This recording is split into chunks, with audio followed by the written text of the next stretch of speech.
Last thing I want to do is listen to myself from 7 years ago. Yeah. That was when you became Jehovah's Witness. You gave up.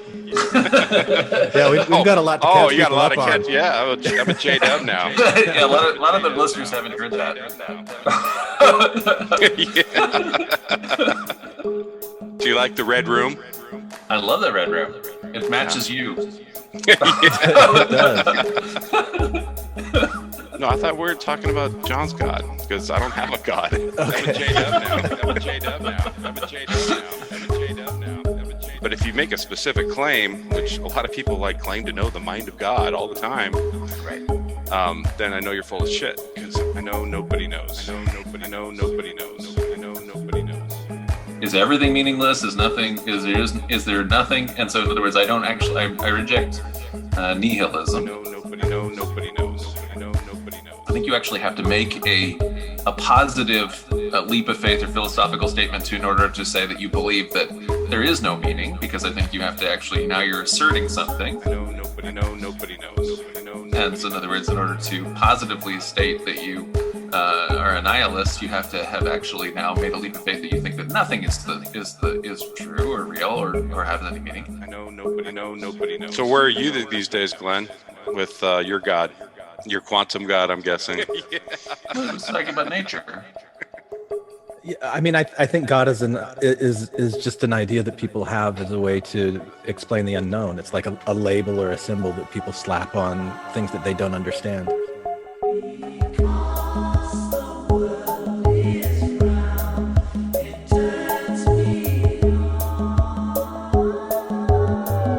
This is Infants on Thrones. Baby steps. You want someone to preach to? The philosophies of men. I like magical toys. You want religion, do you? Mingled with humor. I don't believe in them. There will be many willing to preach to you the philosophies of men mingled with humor. We are evolving. Baby steps. You can buy anything in this world of money.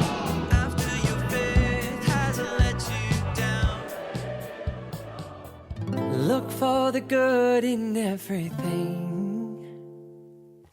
Look for the people who will set your soul free. It always seems impossible until it's done. Look for the good in everyone. Hey there, welcome back to Infants on Thrones.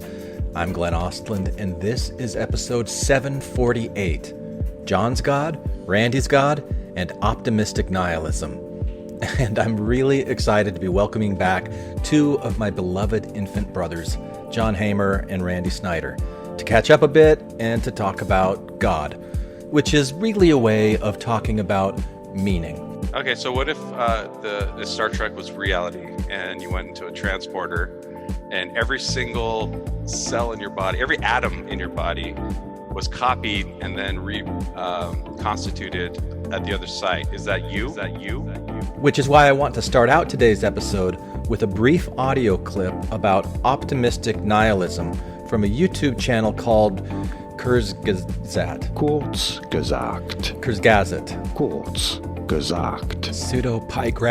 Pseudopigrapha, whatever it's called. It's a really great channel with a lot of great videos, and I'm going to share one with you right now, and then I'm going to jump right into my conversation with John and Randy. So, hang on. Hang on to your hats and glasses, because this here's the wildest ride in the wilderness. Human existence is scary and confusing. A few 100,000 years ago, we became conscious and found ourselves in a strange place. It was filled with other beings. We could eat some could eat us. There was liquid stuff we could drink, things we could use to make more things. The daytime sky had a tiny yellow ball that warmed our skin. The night sky was filled with beautiful lights. This place was obviously made for us. Something was watching over us. We were home. This made everything much less scary and confusing. But the older we got, the more we learned about the world and ourselves. We learned that the twinkling lights are not shining beautifully for us, they just are. We learned that we're not at the center of what we now call the universe, and that it is much, much older than we thought.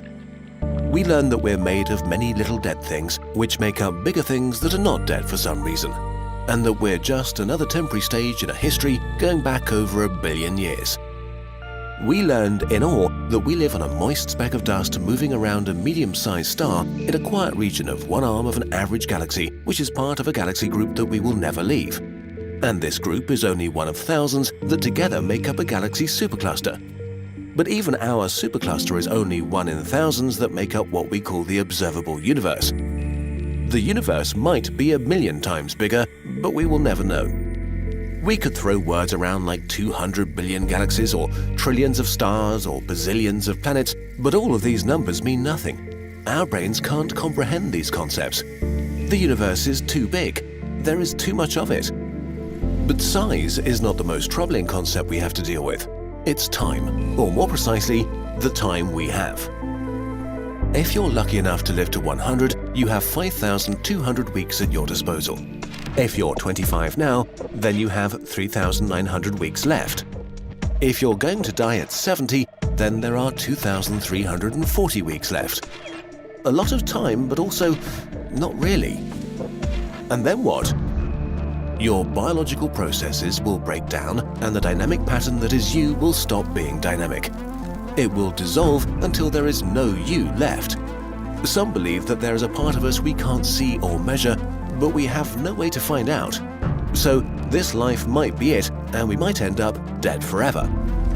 This is less scary than it sounds, though. If you don't remember the 13.75 billion years that went by before you existed, then the trillions and trillions and trillions of years that come after will pass in no time once you're gone. Close your eyes. Count to 1. That's how long forever feels. And as far as we know, in the end, the universe itself will die and nothing will ever change again. Our videos induce existential dread in many people, and the last few minutes probably haven't helped. So for once we want to offer a different way of looking at these things, an unscientific, subjective point of view, the philosophy of Kurzgesagt if you want. Please take it with a grain of salt, we don't know any more about human existence than you do.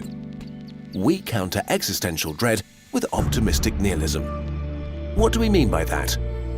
Well, to summarize, it seems very unlikely that 200 trillion stars have been made for us. In a way, it feels like the cruelest joke in existence has been played on us. We became self-aware only to realize this story is not about us. While it is great to know about electrons and the powerhouse of the cell, science doesn't do a lot to make this less depressing. Okay, but so what? You only get one shot at life, which is scary, but it also sets you free. If the universe ends in heat death, every humiliation you suffer in your life will be forgotten. Every mistake you made will not matter in the end. Every bad thing you did will be voided. If our life is all we get to experience, then it's the only thing that matters. If the universe has no principles, the only principles relevant are the ones we decide on.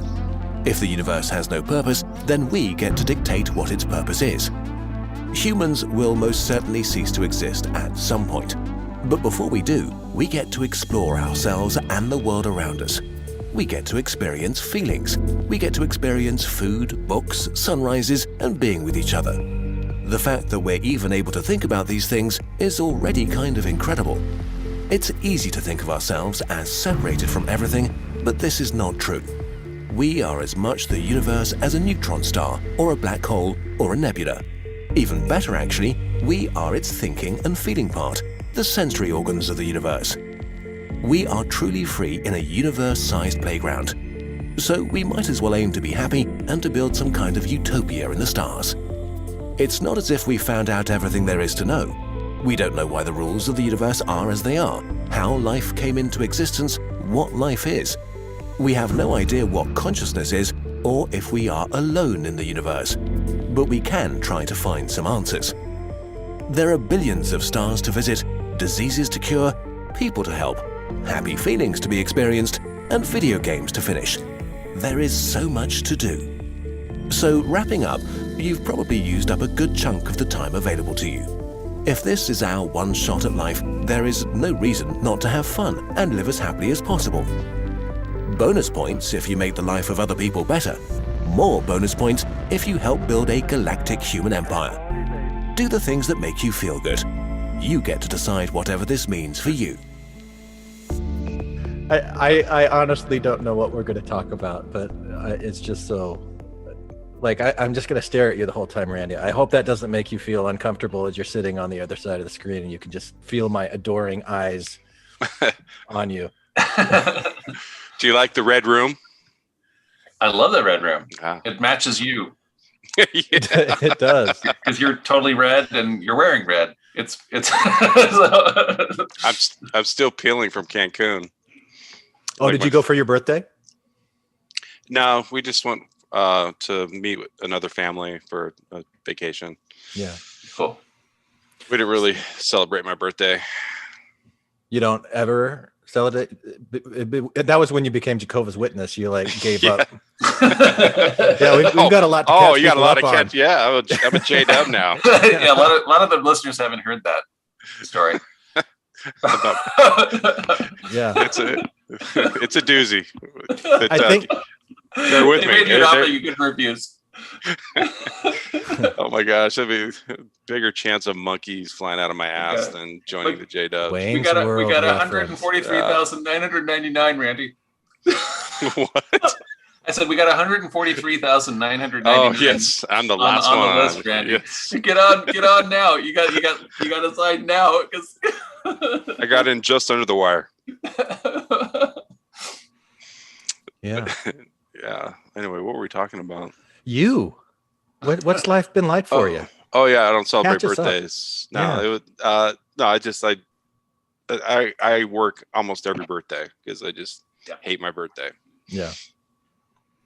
And hate people making a big deal about it, about birthdays in general. Yeah. So I got to ask you, did you listen to the last, at least the last 15 minutes or so that I put as an Easter egg on that episode of Katie Langston? Did you listen back to you and John and I? No, the last thing when we were talking about. Last thing I want to do is listen to myself from 7 years ago. Really? You don't like that? No. So you didn't listen to it? I listened to the whole PPI maybe like a year ago. Yeah. And because I was just feeling nostalgic for you guys, and I was listening to the conversation. I tried to listen to that last 15 minutes, and it was like Randy saying, "Okay, if I were to believe in your God, or whatever," and I'm like, I can't do this today. So I didn't re-listen to it today, but I listened to the PPI last year. So it was fun to be able to revisit with you guys. Yeah, so I remember being like, okay, I'm just trying to pin it down, but I've since just don't give a fuck about God.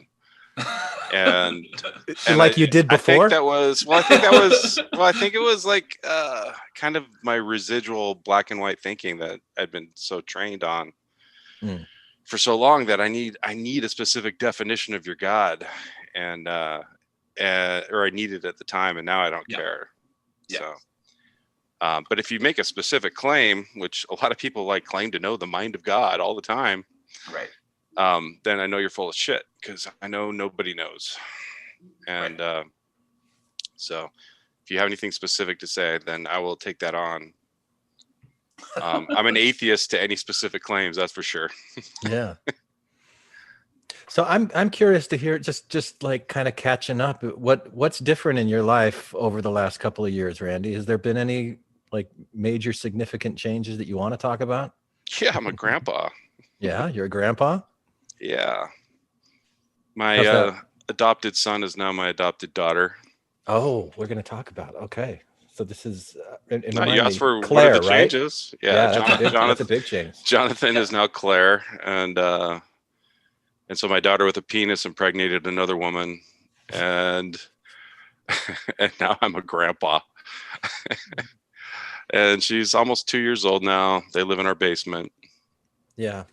Well, I thought it would be fun to do like where are your thoughts on God now, if they've shifted at all, but I'm not going to like twist your arm. If you're not interested in talking about God, what are you interested in? What would you like to talk about? No, I thought we were talking about John's God, because I don't have a God. Okay. All right. Well, let's start with you, John. So from what you remember that PPI or your thoughts on God. Do you think that your view on God has changed at all since that time, or anything to say to? Well, I would say my view is always changing, because my position is more not to start with like some kind of fixed vision or whatever, where I've decided, okay, this is what we're talking about, and I know it, and I have some kind of firm knowledge, but rather to have it be more like philosophy or science, which are both inventions of Christianity. What about music? And how we are music, in other words, but as we are constantly like learning more and experiencing more about life, and as we are understanding more and just how our society, our community, humanity works, and as we are looking for meaning, and as we are deciding between whether we think we can actually let's say that some things are actually good, and I support some things, and I have some kind of a reason for why I would think some things are good and some things are bad. Is everything meaningless? Is there nothing? And so, in other words, I reject nihilism, and so having because it's exhausting. Nothing changes. Yeah, because I think it doesn't have. I think it's meaningless. Are we going to split hairs here? No. Am I wrong? I'm sorry. That was a reference to The Big Lebowski. They were nihilists, man. Huh? They kept saying they believe in nothing. He's a nihilist? Oh, that must be exhausting. Exactly. I mean, say what you want about the tenets of National Socialism, dude. At least it's an ethos. Say what you will about National Socialism. At least it's an ethos. Now Now I remember the quote. I'm sorry. So yeah. But in other words, I think that you have to actually. I think you actually have to make a positive, a leap of faith or philosophical statement in order to say that you believe that there is no meaning, because I think you have to actually, now you're asserting something. And so in other words, in order to positively state that you are a nihilist, you have to have actually now made a leap of faith that you think that nothing is true or real or has any meaning. And in the same way, and I think that is similar to saying something like that absolutely everything is relative and everything is meaningless, because and then again you have to have made that leap to say that everything is relative. And so if you're going to make a leap like that, I prefer to do a little bit of inward introspection and say, how do I actually value things? What do I think about society? I can get very agitated and upset about society going in wrong ways and right ways. Yeah. Where I'm a little bit. I mean, it's probably a controversial thing to say right now, but I'm pretty against anti-vaxxers right now.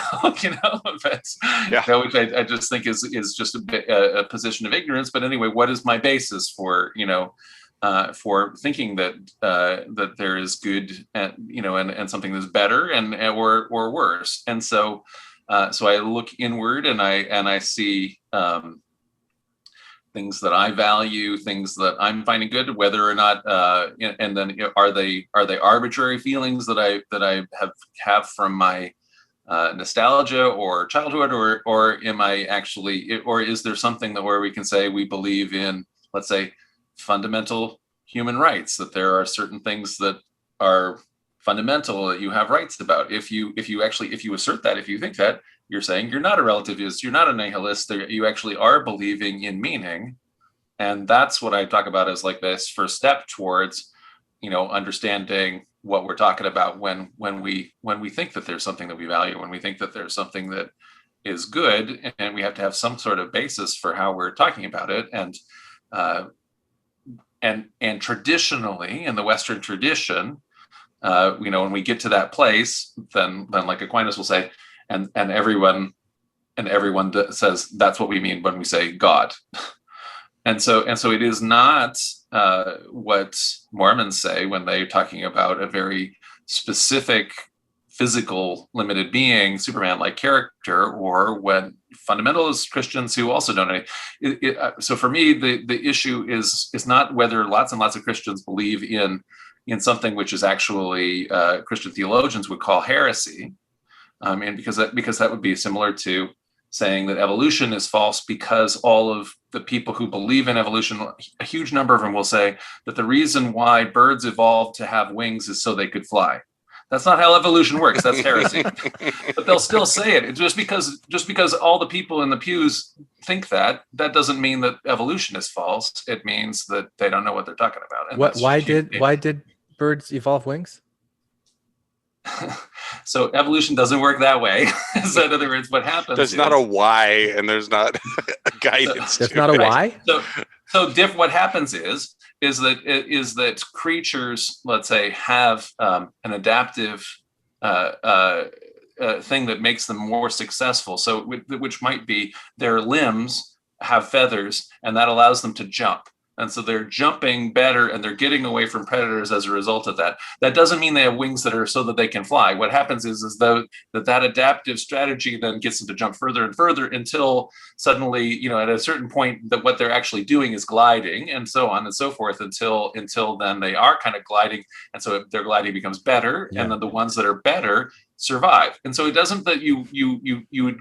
Anyway, I'm just trying to explain this, but I'll tell you that everybody and their mother, if you're going to ask 80% of people who believe in evolution to explain it, they would say it the opposite way, because they just say, well, evolution's plan was, that in order to have this and that happen, and they have it exactly. They don't understand the principle of it because it's complicated. Yeah. So you're saying they didn't have the end point in mind, and that was the direction that evolution took. It's that. With all of evolution is not thinking of a plan, right? Evolution is the process of adaptation and mutation, right. And the survival of the fittest of those. Yeah, and long periods of time. It works over a huge amount of time. Yeah. So, for example, they will call punctuated evolution is like really fast, and that's like over 40,000 years. Yeah, right. Exactly. To give you a scale of like what time frames we're dealing with. I mean, humans came out of Africa 40,000 years ago for the first time, so that's a long time, especially, when we put it to the scale of our 70-year pitiful short lives. Yeah. Sorry, not pitiful, but full of meaning. It can still be pitiful. It can just be. When I say pitiful, when I say pitiful, it's like we're so, humans by nature are so egocentric. They think that everything, like they don't even like, most humans don't even like to be called apes. You're a fucking ape. You're one of the great apes. You're an animal. We're not. Right. When you talk about animals, we're part of the animal kingdom, and right. But people put themselves on a pedestal. Right. It's just human nature. That was a pointless rant that went down a dead end. Well, anyway, all I was saying on that is that I have that same understanding, I think, of scale when I would be talking about the divine, when I'm talking about God, when I'm talking about this universe, which is to say that we're not talking about something that is remotely what people envision when they're in Mormon church, because it's explicitly taught in a very limited physical way and all that kind of thing, and what were they talking about, and then also even, let's say, the vast majority of Christians, because again, like Randy says, we're only whatever this percentage away from apes, and so a lot of people don't know what they're talking about. So, but that doesn't make, again, that's a fallacy to imagine just because everybody who believes in evolution or whatever doesn't understand how it works. It doesn't mean that evolution isn't the process by which the best theory and or there's an understanding that is as to where we understand how this is all functioning. That doesn't mean that it's not a robust theory that is actually the way things are working, because it's been shown and demonstrated in all these different ways. It just means, and it's not just an idea that you can say, well, I got a different idea, which is, which I've cobbled together on the back of a napkin here. No, that's not. Yeah, well, there's so much evidence, convergent evidence from that's right. All kinds of different fields. Everything. So, and everything that we found in biological sciences, in paleontology and archaeology, everything we found has pointed to the truth of evolution by natural selection. Like everything. Yeah. And so for me here, what this question about theism and atheism, for me, I know that I'm personally moving the goalposts very substantially over what the regular Enlightenment conception of this was when everyone became radical materialists and they defined God in this very limited way, and they were started down that particular path. But for me, I really am going back to Plato and Socrates, and also now where we are back to that in this present day time period with postmodernism, which is this debate over whether or not there is any meaning at all, or we can say that there is meaning or value, and or whether everything is just utterly meaningless. And so I don't think that most atheists are actually asserting nihilism. But I think that actually, since nihilism is the thing that is right where we're at, where everybody is sort of, that's the cusp of it. I feel like that's actually where the fight is, and that we don't need to be worrying about this Enlightenment era stuff. Tell me more about meaning and like the creation of meaning. Like what is meaning? It sounds like you reject the idea that there's no meaning in the world. So what does meaning mean to you? Where does it come from? Where does it exist? Where would you find meaning if you're going out to explore and do an Easter egg hunt looking for meaning? Right. So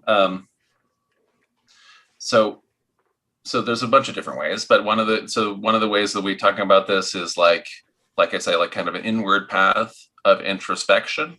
And so even I think people who philosophically, or as a college student, and when you've smoked a lot of pot and are realizing nothing has any meaning or whatever it is. But anyway, people who have made this philosophical claim and maybe are very committed to it, I think that they don't actually operate that way, because I think that they actually operate according to a whole bunch of set of values.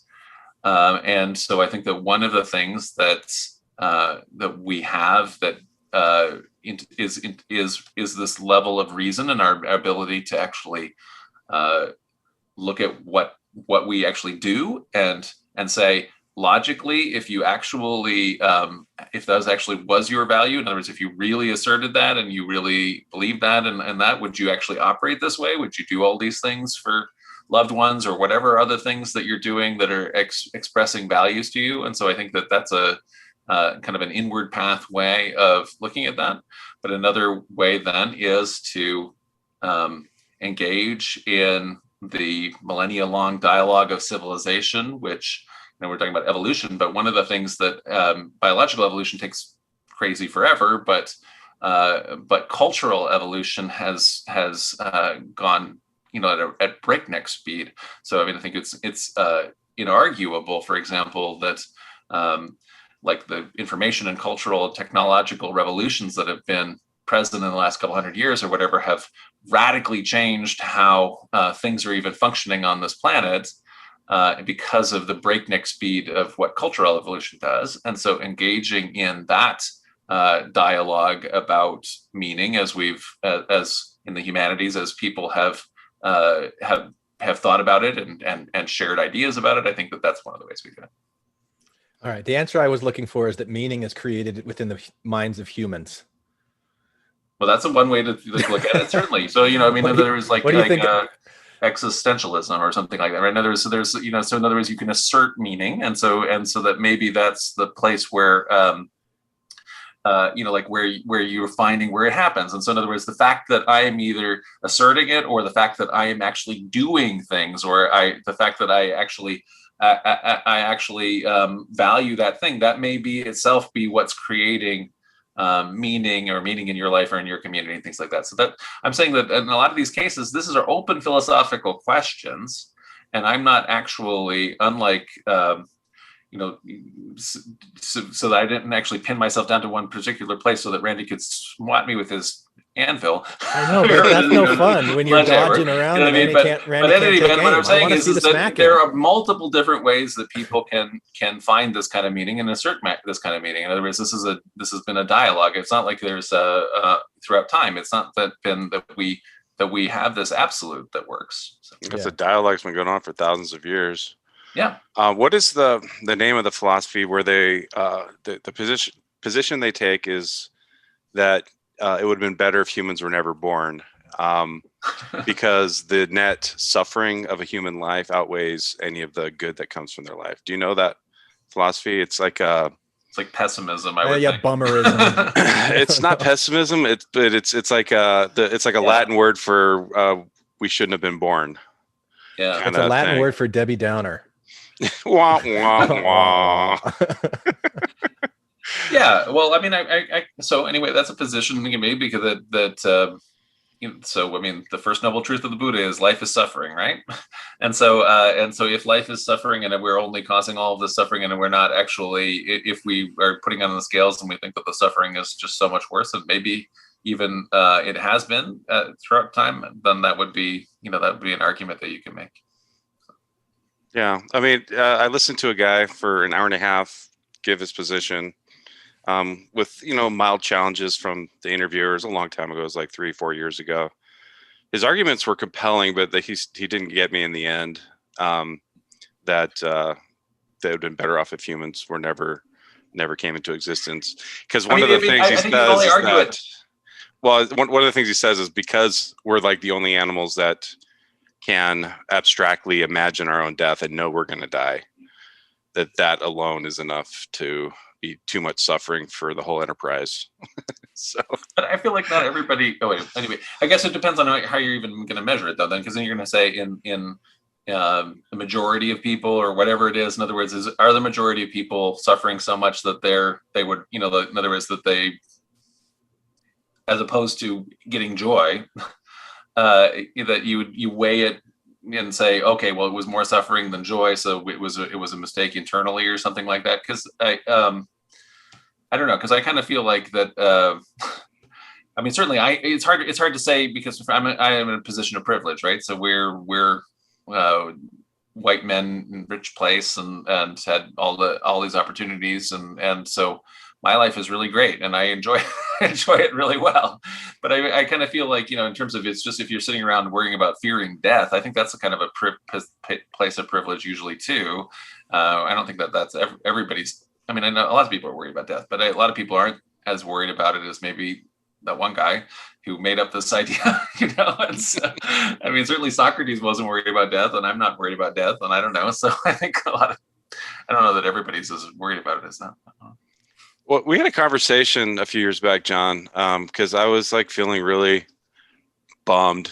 And I told you, like, I had this like idealized dream when I left the church that I'm going to live this life where I'm going to, help people in developing countries, dig wells and get mosquito nets. And I haven't done any of that shit and don't see myself doing it anytime soon. And I was just feeling really shitty about my existence. And you're like, you can't do the math like that. Like, okay, before I died, I saved 3,000 lives from malaria, or dying of thirst, or dying a horrible death for not drinking potable water, potable water. Sorry. And you're like, what if you saved one of those kids in Africa and he turned out to be a horrible drug lord and he ended up killing 100,000 people in this country? You can't. And I shared that with somebody else and they thought you were a nihilist. I'm like, oh my God, I did not tell this story right. So maybe, do you remember that conversation at all? Yeah, I do. I guess what I'm trying to say is that you can't beat yourself up because that was so. Yeah, okay. So on the one hand, when you decide you value something, and if you really do value that, and you think that that's what you would like to do, so it depends on if you're just saying I would really like to do that because that's what you thought was good, or in other words, that's a nominal level of belief or thing that you're saying, as opposed to like a core belief. And so if you have that as like a thing you think because society or people think you're acting good by doing that, in a way it's not worth doing in that sense, because it's not it wouldn't have been a core value that you actually were deriving actual meaning from, right? I mean, it might help people in all kinds of good ways, but I don't think that's what I was kind of trying to convey, is that why beat yourself up about something that I don't know, you didn't decide to become a pandemicist and cure COVID before it happened or something like that. Whatever, because you've done, what was open to you, and if you and hopefully also in loving your family and taking care of your family and doing the good that you're doing, those are the things that you valued and you want to do. I'm not saying that nobody should be driven, but you should, if you're driven to really do it and you're compelled and you feel called to do that, then that would be a fantastic thing to do, but you shouldn't do it just because you think it's a great thing to do. Okay. It should come from a place of authenticity. This is what you really want, not because you're like, I got a score sheet here of my life. Yeah, so I loved the show, The Good Place, right? But I think that they really showed, the flaw of this thinking that every single thing. So the idea of the premise of the show was that that all of life is tabulated, and every good act you get certain points, and every bad act you get certain points, and then you go to a good place or the bad place based on that, which is a lot of times the way Christians think that they're doing, whereas Christianity, Mormons maybe think that that's how you do it, although they also have handshakes to get there, but anyway, the code words and that kind of thing. But that's absolutely heresy in terms of Christianity, because Christianity is not that you don't get rewarded for doing good acts. That's because if you did, like they even say in The Good Place, your motivation would be tainted. So it's not, because you could be a person who absolutely, hated all the things that you were doing, and you could be doing it just, like with a fake smile on your face and things like that, knowing you're getting the points, and you're just functionally a mercenary, and so that's not how it works. That's a tainted motivation. So wasn't there like a Friends episode of, like, it's not a great intellectual show, but there was this one episode where Phoebe challenged Ross about evolution. No. It was she challenged that there's no such thing as an unselfish act, because even if you do a kind act, you're doing it because it makes you feel good. Yeah. And whoever it was, I think it might have been Chandler, spent the whole rest of the episode trying to do something, or maybe it was Ross, trying to do something that was 100% selfless. And I can't remember how it ended. Yeah. But yeah, like. Your motivation in what you're doing is pretty key. Yeah. So I think that's a limit of utilitarianism in philosophy, right? Which is to say, if every single thing that you're doing is, you can't have a selfless act if you're a utilitarian, right? Because it's all about that. But I don't know. I guess I kind of feel like I think it is possible that if you really, I think that people are, maybe, I don't know, that it's something that they value. I appreciate the argument of the utilitarians here. But on the other hand, I think that the more you are actually aligning towards this thing that you love for, I would really love to, help and fix society. And I'm really motivated to doing it. And maybe it's because I don't know. I don't know how. In some sense, there has to be a lot of more lines drawn, like how gravity works, in order to show force at a distance. But anyway, in order to explain it to me exactly how that is entirely a selfish act. But I kind of feel like I'm motivated in a very and certainly if you were just going back to the evolution argument, in terms of like. What my genes maybe want me to do or something like that. I've got a pretty out there thing, especially considering I'm not propagating my genes. So. You definitely don't derive meaning from spreading your seed. That's to right. Future to the second and third and fourth and fifth generations. Right. Did you say that you have a pretty out there theory about your genes?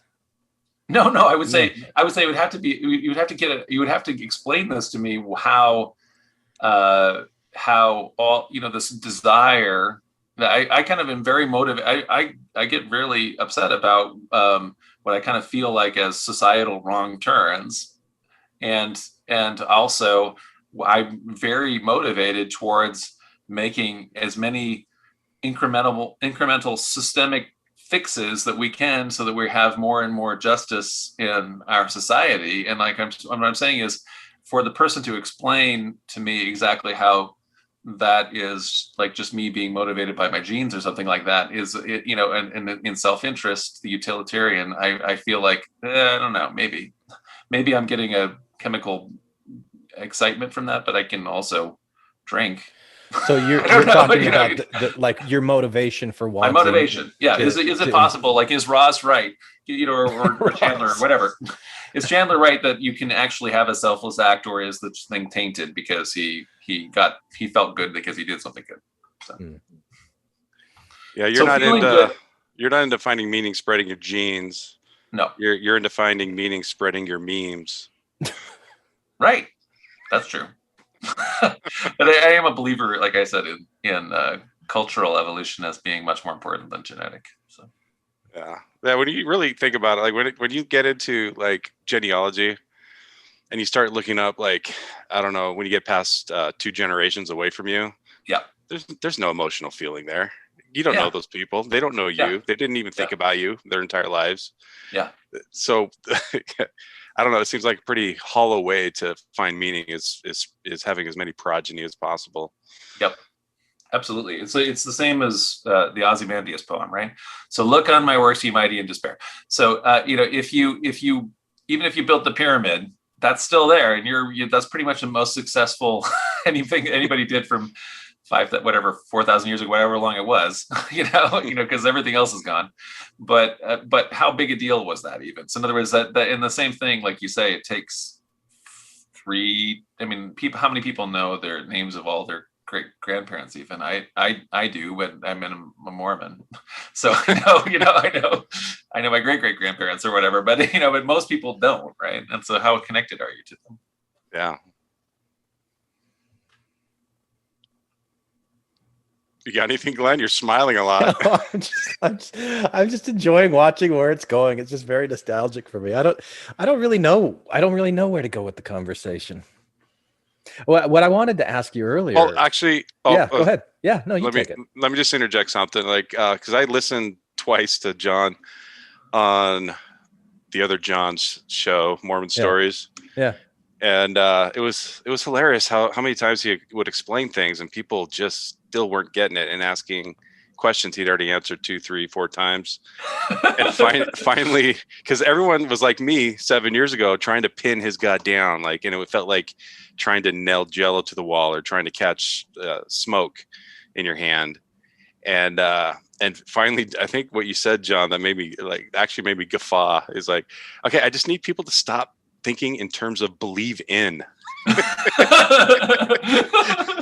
It's not about me believing in this or believing in that, because like they were trying to say, well, do you believe Joseph Smith is a prophet? It's, of course you don't believe Joseph Smith is a prophet of God. Well, you should have got that 40 minutes ago. We have a different definition of what that is. I certainly don't believe that the thing that you think of what a prophet is exists. That's what I would say.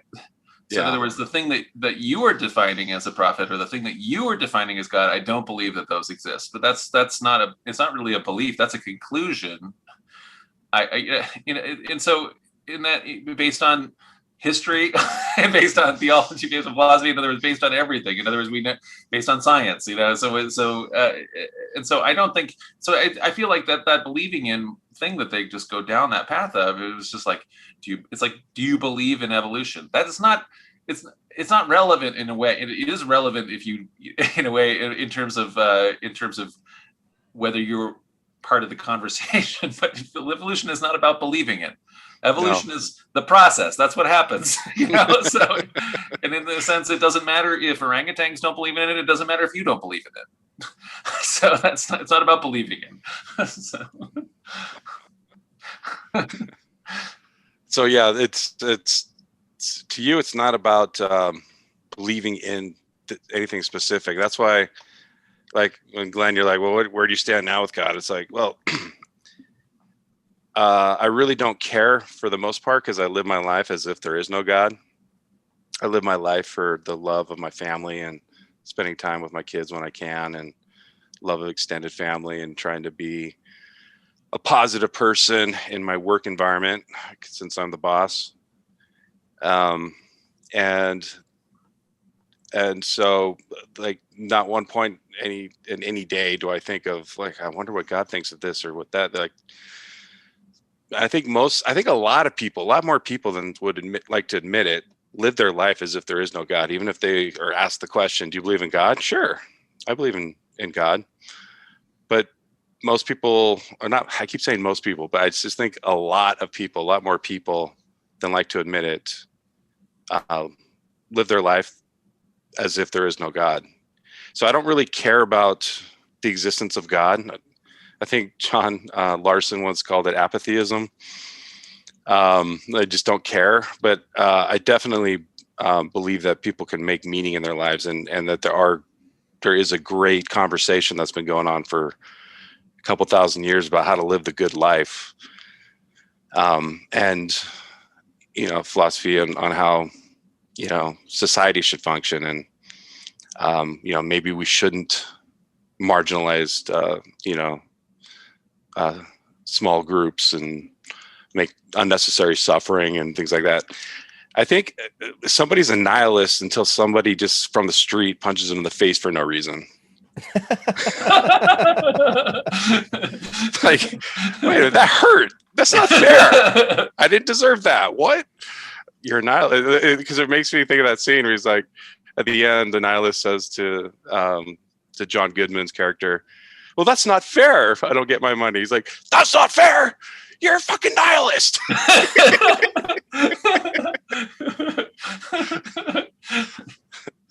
So anyway, I just don't think about the idea of God anymore at all. Unless I hear somebody saying, my God says gays are terrible and need to be punished, or women should go to jail if they get an abortion because my God says so. That's like, I know that what you're saying is shitty and full of shit. Right. So yeah, I don't know where to go from here. As far as my position, there's really not much to say. I think that John's ideas are great. Like, just learn from all the best thinking that's been out there, and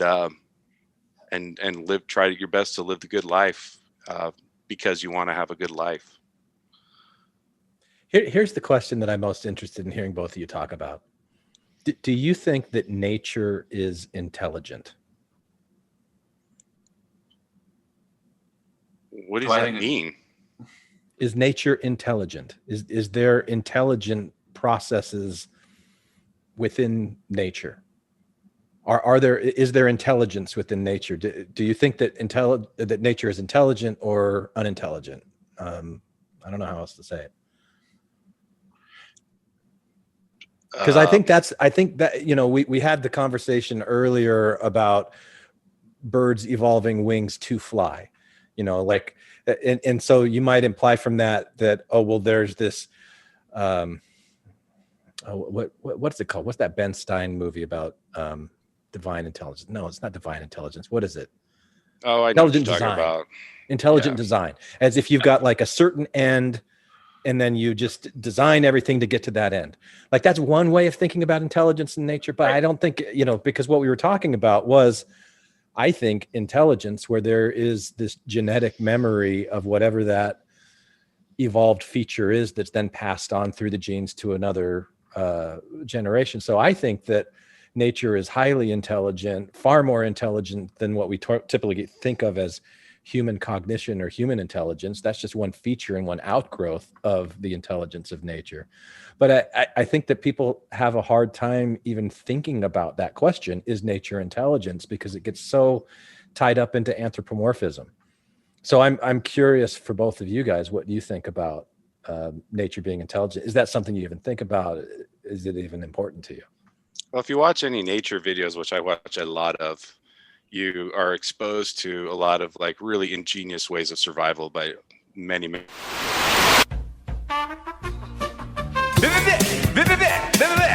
Go for it, man. Can't touch this. Go for it, man. Can't touch this. We'll have to restart that. Maybe. We'll see when it comes back. Because I'm tired of going. I'm making my point. Okay. You, Randy, you froze. Yeah. So start by talking about the nature video. We watched nature documentaries. Yeah. Yeah. Well, there's all kinds of these amazing adaptive behaviors that, like you would, and it's really hard for the narrator to not use things like this ingenious tactic to, Right. protect the babies from the like, for example, cheetah babies evolved to look like honey badgers because nobody wants to fuck with a honey badger. But even with that adaptive quality of cheetah babies looking like honey badgers because they have like a skunk stripe on their back, only 16% of cheetah babies make it to adolescence. Yeah. So it's ingenious, this adaptation. But that's not even behavior because that's just like they're just born that way. But there are like behaviors of certain animals that seem really intelligent and really like it's just hard. It's hard not to, as a human, to narrate something like that, like it's a predict, like some kind of strategy beforehand, instead of just something that evolved and worked. So, like for instance, I have a lot more empathy for the idea of intelligent design than I do about like young Earth creationism. Because at least there's room, because I used to be an intelligent designer when I was Mormon. I accepted evolution as true, in large part because BYU professors told me it was. Yeah. And I had to kind of work intelligent design. That's a very intuitive way of thinking of nature as intelligent and thinking beforehand. But in the end, like 99% of all the species that have ever lived went extinct. So there's a lot of failure built on top of that. If this was intelligence, I'm not impressed. Okay. I think that is fascinating. So because a species goes extinct, that means that it wasn't intelligent enough? It could have been. The species wasn't intelligent enough to avoid extinction? So overall, it was kind of a failure? No, that could be bad luck. But I'm just saying, if this was all designed and this is the way this designer, like all the suffering that has to happen for that 1% to make it through, that's not very good designing. Well, yeah, unless but again, we're thinking of like a single designer that has a certain ends in me, and that's what you're talking about, like a certain end point that they're working towards and designing towards. That's what you're rejecting. That's what intelligent design is. Right. Yeah, that idea that there's a designer and that's God. Yeah. As opposed to just nature is intelligence that remembers what it's designing itself. It's all of these self-realizing intelligent agents. There's a lot of chaos. Yeah. A ton of chaos built into the system. Yeah. And and we're the winners at the end of the line at this point. Yeah. No, I mean, I'm not saying I have no illusions that humans are gonna live forever. Based on the last 5 years, our stupidity is what's gonna kill us. Yeah. What were you gonna say, John? Oh, well, one, I was not going to, I'm not speaking in support of intelligent design theorists, but what I was going to say is that I do think that in part, again, with this,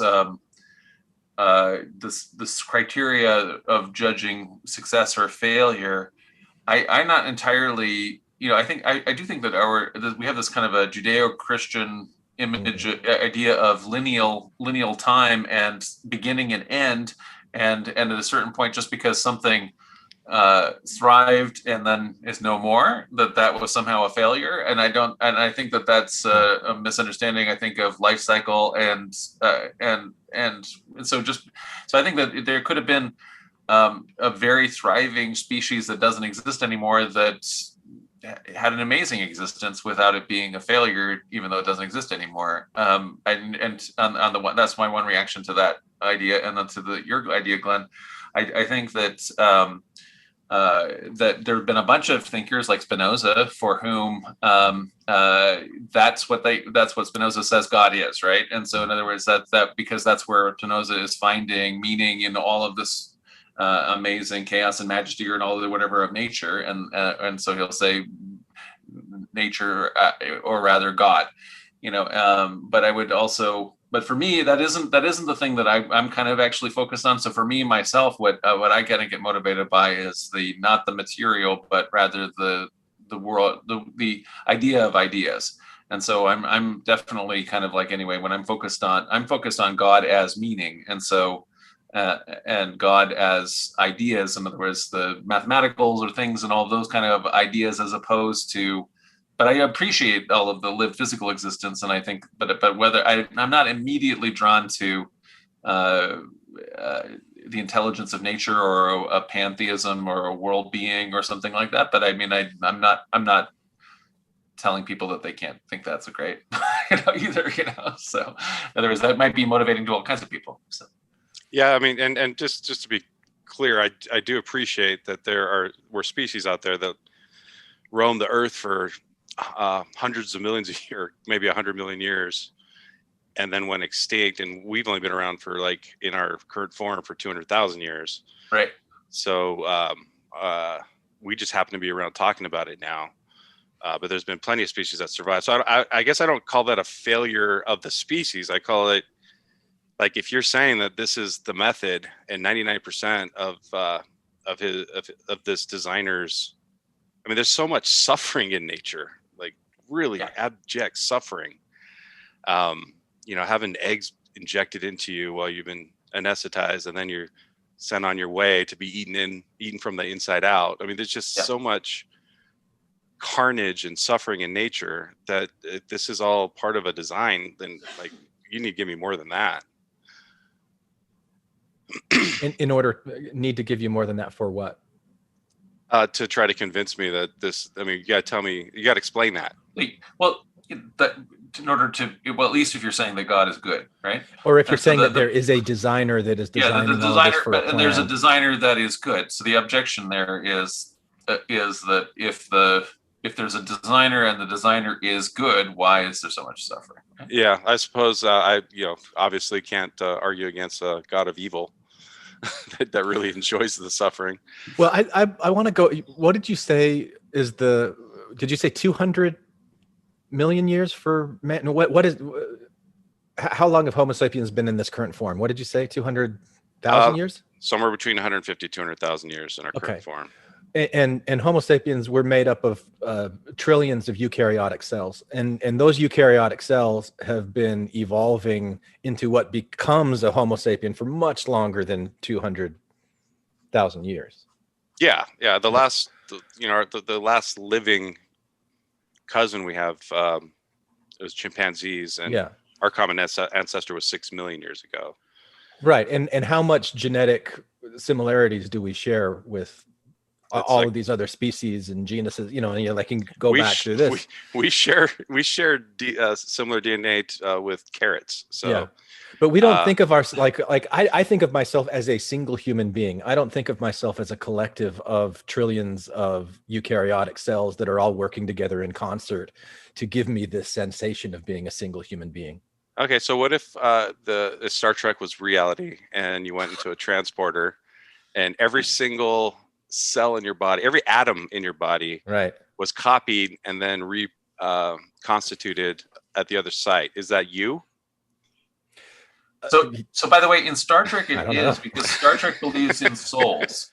I don't, but which is not actually a scientific thing. You brought up Star Trek. John's not going to shut up now. No, but I'm just going to say. So the reason why it works in Star Trek is that Star Trek literally believes in souls. And that, which is why all kinds of souls, your soul can get put in somebody else in Star Trek, and somebody else's soul can get put in you and take you over your brain or whatever. That happens all the time in Star Trek. So the reason why it works is that they literally, like, they destroyed Captain Picard's body, but his soul is floating around in space using the transporter, and they get it back or whatever. But unfortunately, what I would say in terms of their idea of Star Trek and souls, it's actually kind of close to the Mormon idea of souls, which is to say that it's an actual, like, finer form of matter or something like that. And that is not the case. And so in actual science, it's not you. But on the other hand, you are not you. So for Glenn's point, on the one hand, he's like he's identifying himself despite the fact that he's this organism that is composed of all kinds of different individual organisms that are eventually going back ancestrally to individual beings that are now in a composite. Yeah. But you're also second to second experiencing total, actual discontinuity, so that you, right, Glenn, are not the same Glenn as the Glenn that we talked to 5 years ago, and you're not the same Glenn as Glenn the kid, even though you yourself kind of remember the continuity of it. And so there is an actually active philosophical like question about like that kind of identity stuff, and even the transporter question, which is to say that if you cease to exist, if the transporter actually disintegrates you and creates another you on the other one, there is a continuity in a sense, because there is no more of the other one. But if it duplicates you and it's a duplicator, then obviously the duplicate is not you, because what you end up looking at is that what's the closest thing. And so that's a real big question. What happens if you have a horrible brain hemorrhage tomorrow and you lose half your memories and cognitive capacities and all those kind of things? Are you still you? In other words, or to what extent are you? Because in other words, what extent are you your memories and everything you are, and what's the continuity? There's all those questions are all very open philosophically. Yeah, and what is memory? Would the transporter be able to replicate me identically, where whatever all my memories are, however they're stored as neural pathway, whatever they are? Well, let's say that's all being regenerated as well. It says they can. If you say that you can, then at the minimum it's making duplicates of you. But and then if you've got duplicates like multiplicity, not you, because you would remember it. Yeah, but it's like in Loki, you're starting a new branch, a new timeline, and you're a variant. And you've got a new variant identity. I'm in favor of the sacred timeline. Just prune it, baby. Prune it. I love that show. So with the eukaryotic cells, the reason that I brought that up is because they've been evolving for a lot longer, and they've got this intelligence that is stored within the nucleus of every cell that we inherit, and it's informing us and what we're doing. And then when you talk about atoms, the atoms inside of those cells, they're blinking on and off every millionth of a second. They're here, they're gone. They're here, they're gone. They're here, they're gone. So like the Star Trek transporter thing, it's almost happening just normally, sitting here. How many times have we blinked on and off and we're not even aware of it? And I haven't smoked any pot yet. But the reason this stuff is so interesting to me is I don't usually think about this sea of incredible intelligence that I'm riding upon every single day, that like my body, the cells in my body that know what they're doing, my brain that knows how to regulate things in my body. I don't know how to do that. I'm not telling it to balance my endocrine system and things like I have no idea, but this intelligence is going on. And I think that the idea of God that most people have and have had throughout the years is a way of trying to relate to our own nervous systems, that there's stuff that's going on inside of me that I can't explain. I don't know, but I know that it's happening. And so to think about that as God, I think people have used symbols as a way to try to represent that. But I kind of think that inner intelligence within the central nerve, like I'm just talking scientific stuff here, guys. It is what people usually have been searching for when they're talking about God and trying to understand something that they can't understand. That's the closest that I've come to it. So for me to try to better understand myself, there's so much that I just will never understand about my own mind and unconsciously what I'm carrying around with me. But to me, that's where the search for God takes me in there. Well, and for me, what I think is that we made a big wrong turn in the 18th century when people decided that they had this very fixed idea about what God was and anything like that they knew what God was, and the response of intellectuals was, well, then we're going to reject your fixed definition, which is, of course, a false definition that they had. And so instead of then continuing to do what we've done throughout all of human history, which is to say, use this institution as our place where we talk about these things and explore these things, it instead people left and they abandoned the institution, they burned it all down, and the people that stayed in, unfortunately, is not always the best and the brightest. In a lot of cases, it's people who are engaged in fraud and chicanery, who want to manipulate other humans and get gain. And what we need is to have a place where we can go back and talk about these kind of conversations, and where regular people who aren't as privileged as us can also engage in that because they just want to live a good life, but they don't have the kind of privilege that we have to have been able to have this kind of to be able to sit back and do all this idly. In other words, they have to spend their life doing things they got to do, and they haven't been able to spend this kind of leisure time to contemplate this. Yeah, I'm harkening back a long time, like a decade ago, when I read The Evolution of God by Robert Wright, I think. Oh yeah, I remember that book. And people forget, because of the the most prominent version of God today is kind of like the sky daddy that's involved in your life and cares about you intimately. Right. Yeah. And that's not how God started. God was more of like, I don't understand this, therefore I'm going to create a God or an ancestor that is controlling this or that. But there was no inherent like goodness attributed to God, because I think they lived in a world of suffering, and certainly were acquainted with it, and it didn't occur to them that there would be a God up there trying to make them happy. And then you go from ancestry worship to polytheism and paganism, and eventually the Abrahamic religions won out. And like, what percentage of the population are in the Abrahamic religions now? Like half of the world population. Right. Yeah. So that's the one that won, and it's the sky daddy. It's not the sky daddy. The core of Christianity, the theology of Christianity is not sky daddy. Sky daddy is just Zeus. By the way, the entire picture, even the picture that we have is that's just coming from Jupiter. That's not what it is. What one is Plato. And so the center of Christian theology, and the part is that God is good. God is goodness itself. God is meaning itself. God is being itself, and not the sky daddy. The sky daddy is the picture that gets associated with that people have largely inculcated in a regular whatever, because they don't understand evolution. They also don't understand what God is. But if you actually ask all the theologians and everything like that, those views are all heresy. Yeah, but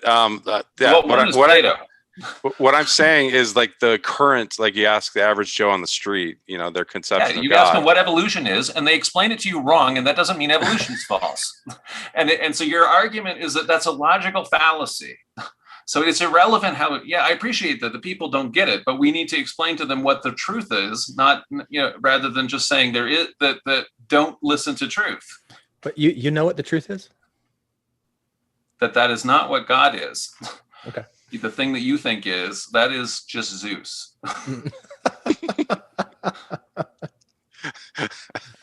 So there is Elohim. Objective truth. There's falseness for sure.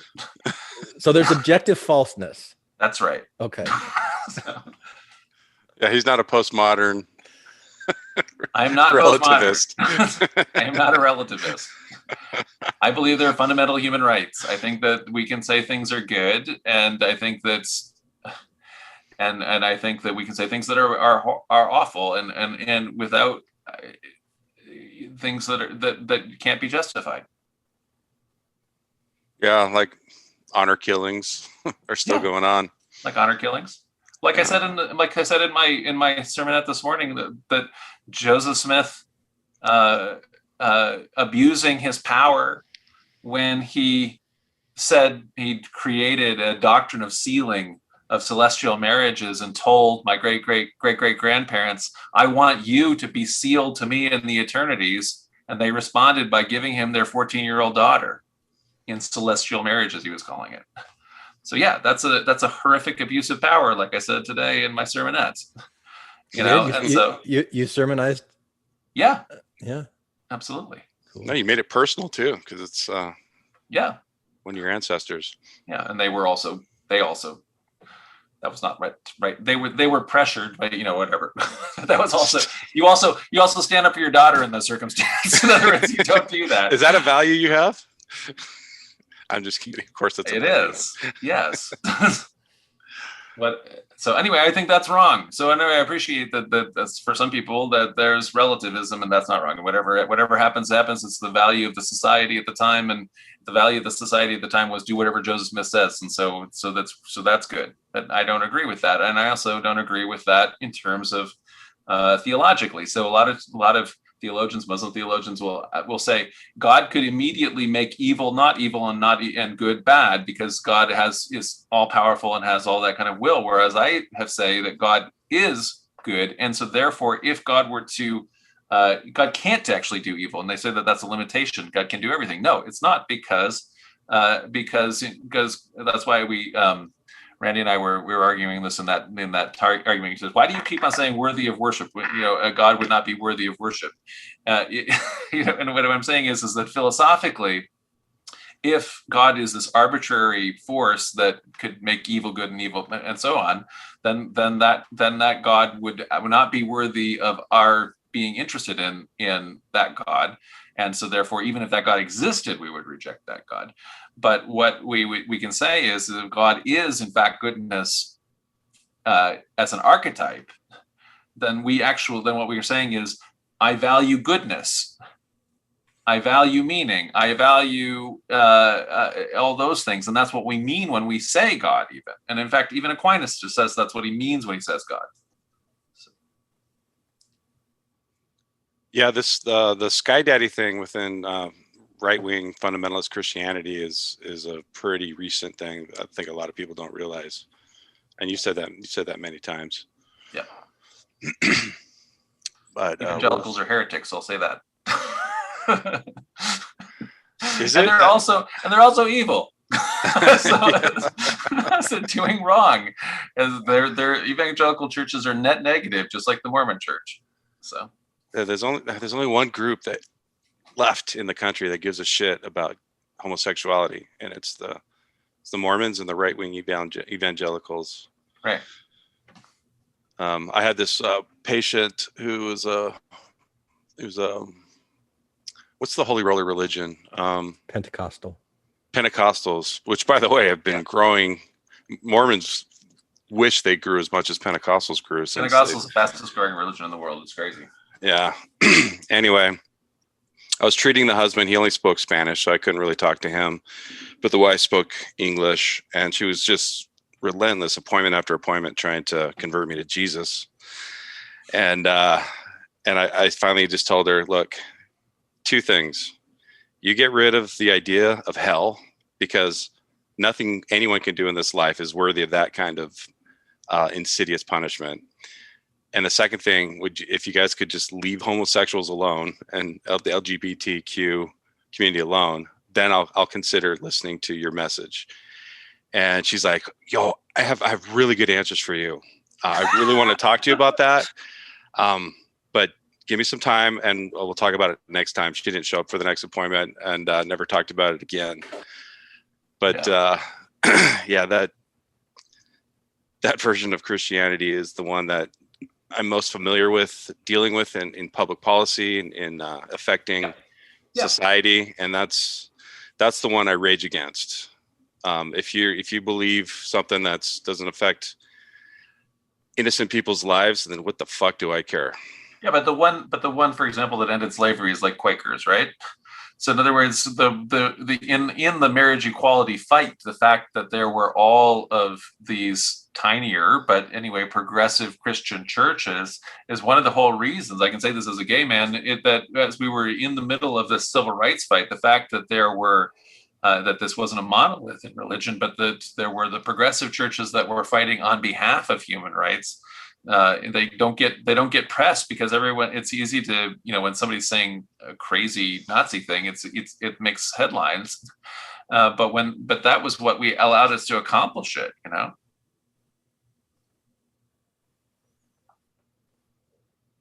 So where are you these days, Glenn, with your God? Your quantum God, I'm guessing. It was talking about nature. Yeah, I mean, I think God is just an idea that people have as a way to explain the unknown. It's like a label or a symbol that people slap on things that they don't understand. Yeah. Yep. Yeah. And it becomes very important and very meaningful to them. So if you want to really get to know somebody who believes in God, ask them what they believe about God, and they'll tell you about themselves. Exactly. God always agrees with them. Yeah. Amazing how that works. Yeah. That's what I'm talking about when people say they know the mind of God. It's like, ugh. Yeah. Like, how do people not realize how unbelievably arrogant and presumptuous that is, that you know the mind of God? Yeah. It wasn't for me. I thought I knew the mind of God. Do you even know your own mind? You know, like, no, you don't. How can you know the mind of God when you don't even know your own mind and the mind of your dog? You know, we just narrate why we did things after the fact. We have no fucking clue about what, all the things that factored into any decision we make at any time. Yeah. Right. There's studies, like you say, that is there free will, because you can show that the decisions are made before the actual cognitive part of your brain is even aware of them. Yeah. Yeah. Yeah, I do. So you talked about like the quantum thing, like I do think that there's consciousness that exists in like at a cellular level. Like I think that a eukaryotic cell has some form of consciousness that is very, very different than human consciousness. But I think that consciousness exists everywhere, and that if there is a Spinoza type God, it is the accumulation of all of the conscious intelligent agents that are in existence everywhere, that everything is built upon. But that's like if you say God is everything, then you're not really saying anything. I don't know. I mean, that's very similar to Stoicism. So that's actually that's their cosmology, I think. And so that was actually the other most popular Greco-Roman moral philosophy, before Christianity went out. I like the Hindu conception of Brahman and Atman, and like that kind of thing. I don't think that I'm a pantheist, because I don't really know what a pantheist is, and when I've heard people describe it to me, I'm like, yeah, I don't totally agree. That sounds a little wishy-washy for me. Yeah, maybe that's what it is. But I just think everything is an incomplete fiction. We're all taking stabs at the dark. We don't have anywhere close to enough data to really know what we're talking about. Anybody, even with these really fascinating discussions that go back thousands of years, we're still operating from a very limited data set. And so I just take it all with a grain of salt. And what people are doing is they're revealing themselves. They're revealing what is really important to them, what their values are, what meaning they create in their minds. And in as much as I'm interested in connecting with that person, I'll engage. Yeah. That's how I feel about Very good. it, Randy. Do I pass? No, I was just curious. Yeah. So I know you were into psychics for a bit. I still love psychics, man. But I love psychics for the same reason of like, tell me what's going on. Tell me what you think. And I love being surprised by ideas that I've never heard before. And so talking with psychics or mediums that channel extraterrestrial intelligence, or like whatever this stuff is, it's fascinating to me. But it's the same. I think of it the same way I would going to a concert and listening to music. This is artistic expression, and I'm enjoying it for what I enjoy about it. And not everybody likes country music.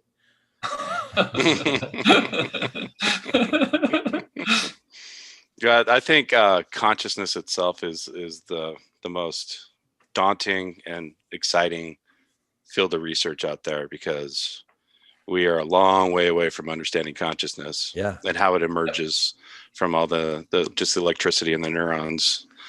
Or those split brain. I recently got Donald Hoffman's book, The Case Against Reality. Are you familiar with that, Randy? I'm familiar with it, but I haven't read it. Okay. Yeah. Fascinating. Have you read that, John? You know that? I haven't read it, but like you say, well, Michael Ferguson talks about this and his different ideas about consciousness and brain and that kind of thing. I miss talking with Michael about that kind of stuff. We had some good conversations. A while ago. With those split brain experiments are especially interesting, where they cut the corpus callosum, and the right side and the left side are like two completely different.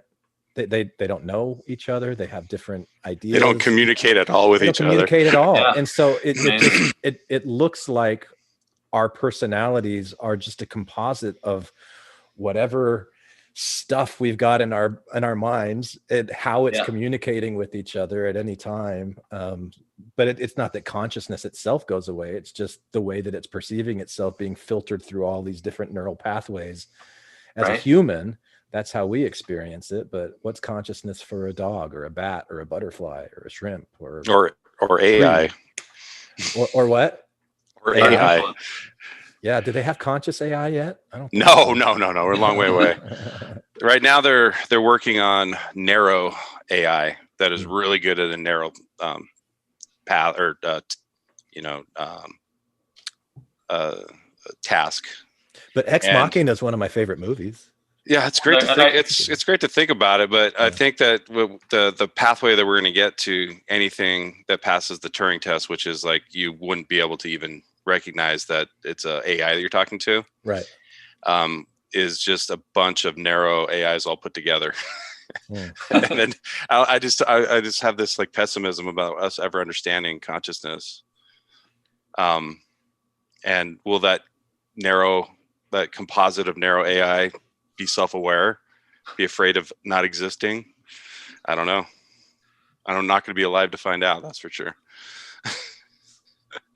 A lot of humans can't pass the Turing test.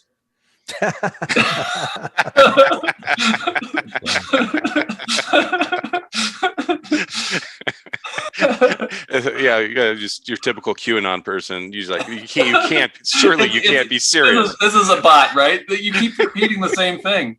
Stop talking about pedophiles. What are you talking about? Why is it always pedophiles?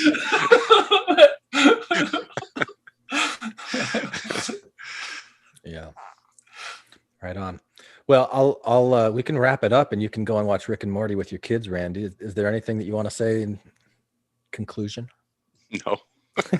I didn't really want to talk in the first place. Oh, but you did. Thank you so much for coming on. This is the first time in so long that I've done this, and I just couldn't take the anxiety of putting myself out there anymore. Is that what it was? Uh-huh. Because I remember there were so many times where we would joke about, okay, this is Randy's last episode.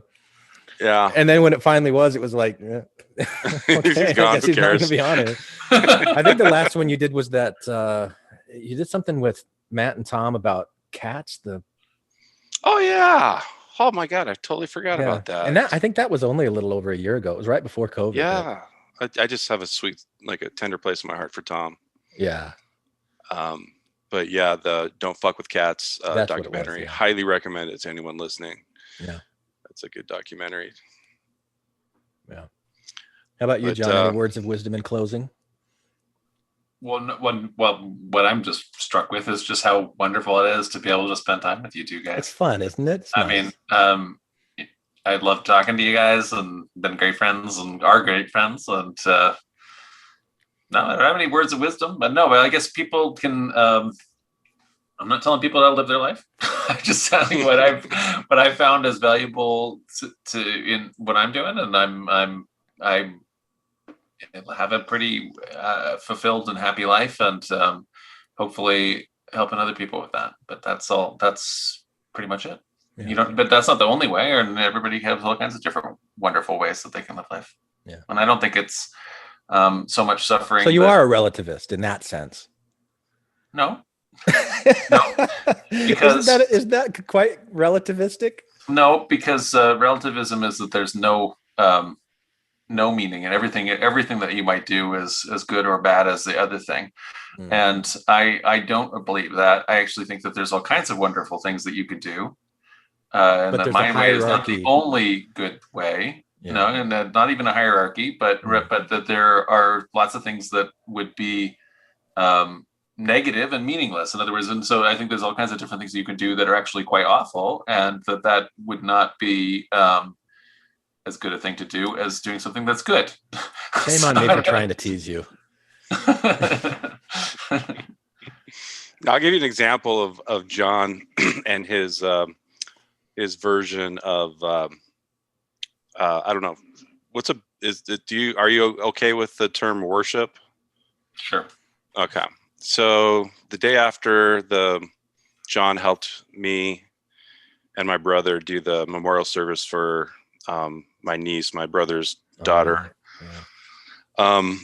We went to church at the Community of Christ there in Salt Lake, and John got up and was kind of the keynote talk of the sacrament meeting and gave this wonderful presentation on Boethius. And John, if you can, what was your take home with Boethius? I think it was what I was trying to do was okay, go ahead. Well, I'm just going to say, your brother's a philosopher. Yeah. And Boethius was a Christian philosopher. Wrote one of the most, went through everything, right? So in other words, he was a person who had the same kind of Job style suffering and loss. In other words, he'd had everything and he lost everything, executed. Except he actually existed. Yeah, Job is a fictional character. But Boethius is Job, but actually he lived. Yeah, he's a real guy. He's a real guy. So in other words, this is the guy who's the prime minister of Theodoric, the great king of the Ostrogoths. In other words, after the fall of the Roman Empire, he's a Roman Christian who's a philosopher who had it all: wealth, fame, power, every other thing. And then he was arrested. there was a conspiracy or whatever, and he lost it all, and he was executed by the king. But in that. In other words, having lost everything, as a philosopher, he consoled himself by saying, "I can't. These things that I had, in a sense, are even having lost everything. I don't. Those. I don't lose it all if I have my values, my integrity, the fact that I identify with doing good, and therefore, in fact, actually." No matter how much it seems like people who are rotten people are actually doing great because they're a billionaire or whatever they're doing, they're still this self-conscious prick, and so it's their own punishment. And being good is its own reward, in a sense, because you value this thing that you've accomplished, and you are participating in that which is good. And so I was just trying to. This book has been one of the Consolation of Philosophy by Boethius has been one of the things that has consoled philosophically minded people for ever since 1400 years or whatever it's been, and so I just was trying to do anything I could to say anything of consolation to Jimmy, who is in a circumstance that you can't console a guy in the circumstance where he was in, and so all words, even all philosophy, everything like that is not meaningful at that time, but I just talked about that because of your brother, Yeah, but that's the level of discourse of a sermon by John Hamer is all the best thoughts and ideas that have been put out there over a couple thousand years of a really long discussion. That's why I get really irritated when people come into it not being aware at all of the conversation for the last 2,000 years and feel like they figured out moral philosophy. Right. I'm looking at you, Sam Harris.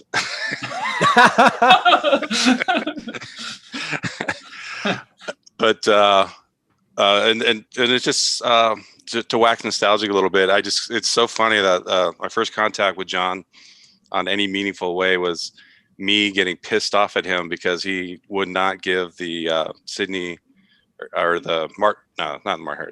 Rigdon author of the Book of Mormon, the Craig Criddle hypothesis. Yeah. And how he just kind of just was so frustrated with me. He wrote a comment that was like really dismissive and insulting of my opinion. And here we are all these years later. He's like one of the closest friends I have in the world. So yeah. I don't know how that happened, but it happened, and I'm grateful for it. Love you, man. I love you too. Glenn. Yeah, I love you too, Randy. We should talk more. I know it's mostly you texting me. Are you okay? I haven't talked to you for a while. Yeah. But we've had some good times, man. I think we started back in 2012. Yeah, but we started even before then, because 2011 was when you mentioned Sam Harris. I had the privilege of meeting Sam Harris with you, and I remember when he was walking up and you saw him, I didn't know what he looked like. And the first thing you said to him was, "I got a bone to pick with you."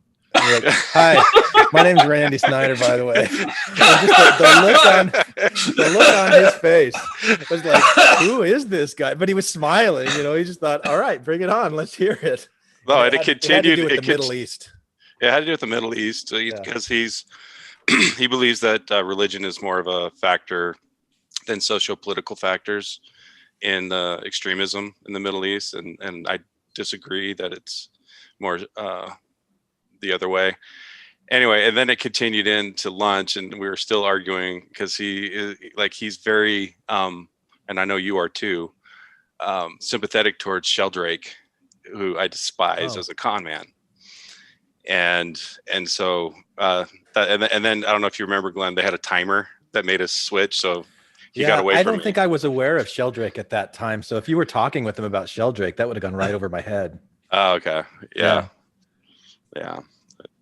But anyway, that's just kind of my nature. Yeah, that was awesome. Cool. But yeah, we started with Mormon Expression as guests. You brought me into Mormon Expression, and then we branched out almost 10 years ago. God, time flies, man. Yeah. Pretty much 9 years ago was when the first Infants episode came out, August of 2012. So still one of my favorites. It was one of the first ones was reviewing Singles Ward. Yeah, we did. That was the Mormon Expression. We did Singles Ward. We did a father-in-law pornography one that was a lot of fun. And then we did. I remember we did one for them. The Book of Mormon movie. And I was calling it pseudepigrapha, and you're like, why do you keep calling it pseudepigrapha? Would you pronounce it right? It took me a while. Pseudepigrapha. Yeah, we had some good times. and could still. I mean, we still could. Absolutely. Yeah, just have something a little bit more specific, like reviewing something. Tell me or what something you're like interested in. I don't know. That's something that John and Randy. You know what Randy's interested in? Psychics. Conspiracy theories. Yeah. I don't know how you can't be. I mean, for me, because I came up through folklore and anthropology, I'm so interested in the way that the human mind works and expresses itself that I don't care if it's this out there weird, wacky thing. The more passionately somebody believes in something and they're willing to talk about it, and I find that so fascinating, and I always have. So I think that's interesting. I think that they know that to see that as like you say, a difference of perspective in terms of how in other words, why that engages you. Then I appreciated that comment just now. So as an insight to understand it, because I actually also I'm more on Randy's side because I'm not interested in that, but I get why. Oh, I know. Like I wanted you to participate in the Return to Kolob series that I recently did, and you're like, yeah, I'm not interested in that sort of thing. But yeah, oh my gosh, listening to the ideas of this woman Wendy Kennedy who channels the ninth dimensional Pleiadians, and then comparing them to Joseph Smith's ideas of Mormonism, that was fun, dude. That's so much fun. As a folklorist, that must have just made you hard. Oh my gosh, yeah. As hard as I can be. And that kind of the beginning of your doubts, Glenn, is like you're studying folklore. You're like, man, everything was made up. I don't know. I think I traced the beginning of my doubts more to on my mission when I started seeing how politically ambitious a lot of the other missionaries were and kind of ruthless in their political ambitions. And then I saw that in myself and went, oh no, I don't like that. And so it was that gradual awareness over time of the ways that people use the stories in religion to justify bad behavior. And that was kind of the starting point, I think, for me, but it took a long time. Yep. Yeah. Cool. All right. Well, good talking with you guys. Yeah. If you want Wonderful to do it again. talking to you guys. Sorry, my internet connection must not be good because I cut out probably about 5 times. I don't know if you guys noticed all of them. I think one of them was right in the middle of when you were talking. We only noticed one of them. Yeah, one of them when I was talking because I didn't do a lot of talking, but anyways, yeah, let's do this again sometime. Right. Alrighty. All right. Alrighty, Good talking, everybody. guys. See ya. See ya. Put down the weapons that you use against yourself. You don't need them anymore. Hey there. Thanks for listening all the way to the end. Now, I really hope that you enjoyed today's episode. I have more to say about this topic, and I'm going to do that with a follow-up behind-the-scenes sharing time episode on Patreon. So, if you're in a position where you can throw me a few dollars each month to support the work that I put into creating this podcast, please come and support me on Patreon, where you'll also get access to additional content. Did you know that I also create sharing time episodes that are available only to Patreon subscribers? I've been doing that for a few years, so there's a lot of content there that you can have access to. So please come and support this podcast if you can. I greatly appreciate it. Hi, this is Hillary. Matthew, Ryan, Carol, Keith, Ashley, and I like to play bingo online while listening to Infants on Thrones. You can comment on this episode on the website, infantsonthrones.com. And if you really like what you hear, give the Quorum a 5-star rating and write a short review on iTunes. I did. Anyone for the closing prayer? My worst crime is an inside job. Dark thoughts taking over like an inside mob. I tune into the scene between the eyes and take a breath. Thank you for listening to Infants on Thrones. I sit still and watch the thoughts float past me. Never mind the future, never mind what the past be. I like to jump and let the universe catch me. Free fall, watch the beauty blow past me. I keep my pockets light, destination in sight. Keep my actions elevated to compassionate heights. I'm walking past the fight, laying down on Sunday night. Choosing love when I pick up this night.